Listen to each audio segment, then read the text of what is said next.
dimensions, long and thin, short and wide, seating height. Are you using a symmetrical point source? No!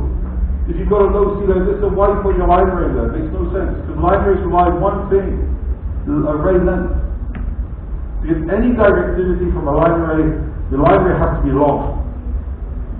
I did a church where he said, we want to put double 12s, but you don't have height. You have height, but you don't have, you need more control vertically. You get the same answer from a double 8 that you would a double 12, but it put more rods. That's a vertical directivity control. The low frequency is the same. Instead of 6 HF drivers, I now have 15 HF drivers.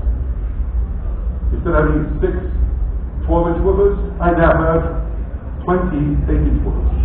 In library theory, gives me even a better low frequency than the 12s. So that's the right speaker. And symmetrical versus asymmetrical. Of course, the longer distance is better for libraries. In this case, you can see they put flying subs with the cardioid configuration. Okay, above is the ceiling.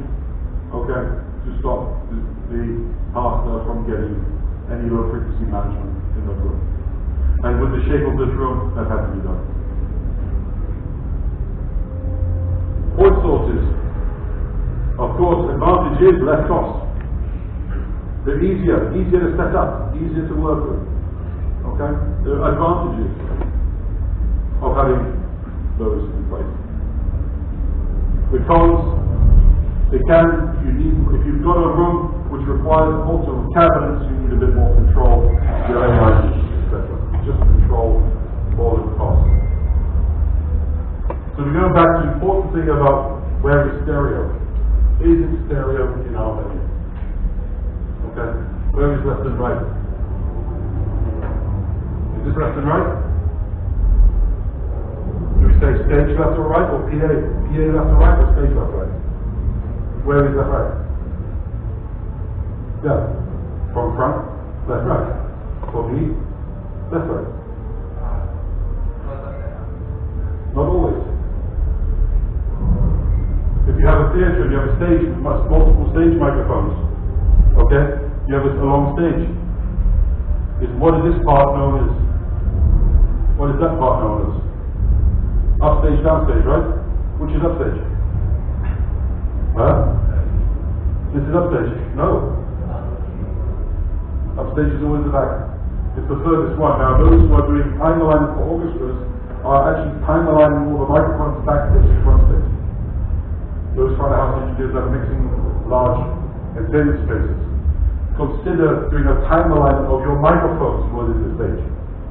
The problem you have is that when you have microphones, front of house guys, you're sitting there, you've got, in the middle, you've got musicians over there, those microphones are picking up this microphone, that microphone is picking up that one, it doesn't matter if it's close proximity.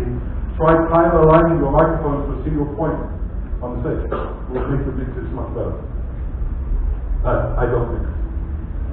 Okay? But if I have left and right, and I push another speaker, where is left right? In the church, this is the last thing you want to do, by the way.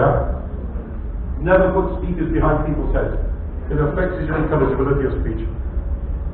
So where is left right in this scenario? There.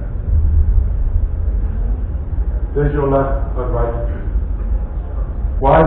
Because if I turn this way, or I turn this way, or I turn this way, where is left right? But in pretense, you do not play speakers in a church in this manner. Do not. Why?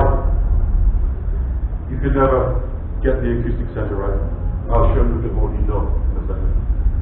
Not a good idea. Don't put speakers.